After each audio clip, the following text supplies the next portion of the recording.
Guess what, fam? Mm. George Galloway has been reelected. And right off the bat, Rishi Sunak starts to freak on out. And this is by, of course, our good friend Afshin Ratanzi.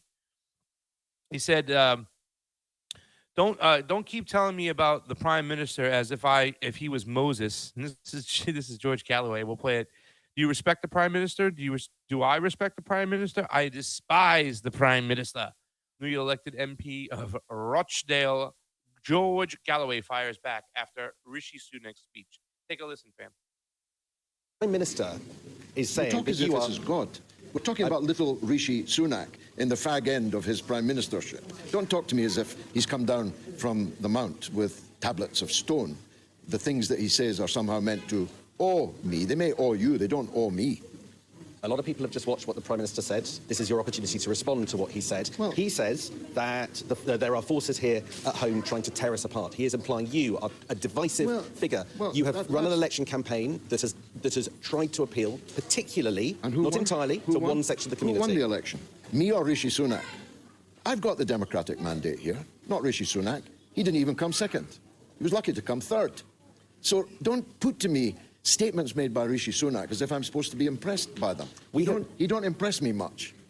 We at Sky have spent some time today on the streets of Rochdale, and there are people who say that they feel intimidated by people like you and the people that have supported you. I have just and they have pointed out that you have concentrated your campaign on foreign affairs, and they worry that Rochdale will not be the winner. That's my answer to you. I was just elected with a thumping majority by the electorate in Rochdale. That's all that matters to me. So why are there people in the streets of Rochdale today worried? Well, people voted yesterday, and they voted for me. Why is that difficult for you to grasp? Why are there people on the streets worried?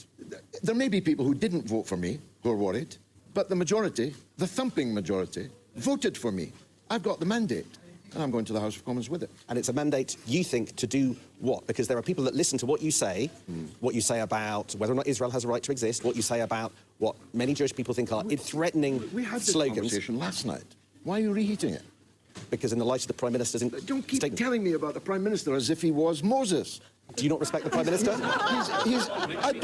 Do I respect the Prime Minister? I despise the Prime Minister.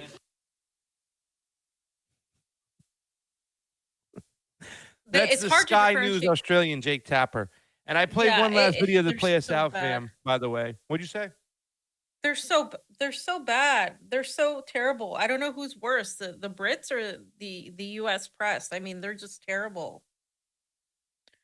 Well, let's not forget this is who George Galloway is, and this is the final section. Before you play that, amongst right-wing newspapers in Baghdad. Before you play that, I wanted to say something.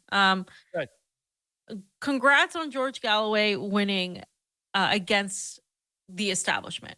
But need I say, he and his entire party were god-awful on COVID, and they need to get the hell better because nobody has talked about that. And they went against and literally shat on a lot of people. And if a situation like that happens again, I would hope they would admit their shortcomings and actually rectify their position on COVID, which is a weakness in the left. And we know this because we had our own issues. And I hope that this is something that actually elicits change because, as we know, the UK, very much like the United States, is basically controlled by the establishment, and it doesn't matter again who really represents. So I hope that there is an urge to change, and I know he has been right on a lot of issues, but sad to say that can you move your box down a little bit? There you go. Perfect.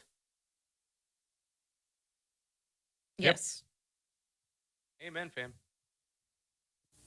Is a proven fact. It's a proven fact that these forged documents existed and were being circulated amongst right-wing newspapers in Baghdad and around the world in the immediate aftermath of the fall of the Iraqi regime. Now, Senator, I gave my heart and soul to oppose the policy that you promoted.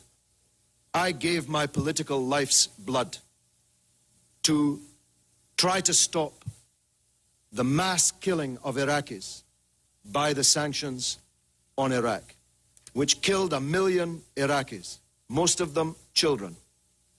Most of them died before they even knew that they were Iraqis, but they died for no other reason other than that they were Iraqis, with the misfortune to be born at that time.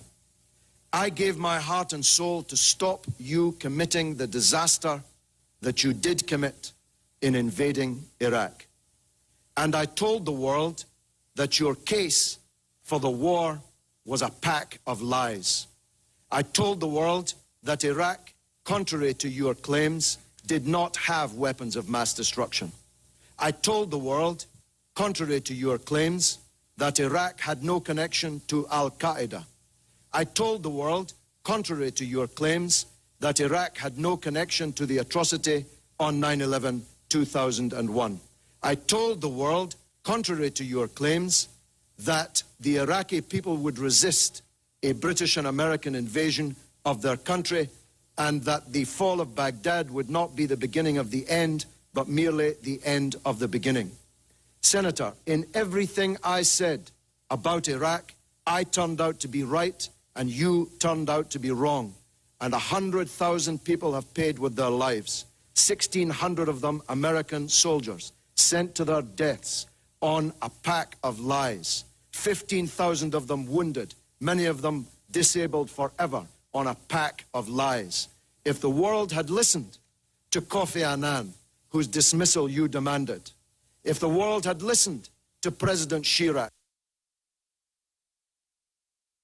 Just awesome. I can listen to that speech all the time, fam. One of my favorite speeches. And you're right. I think there was some movement by George Galloway when it came to COVID, but his party needs to do better. And that is for sure, fam.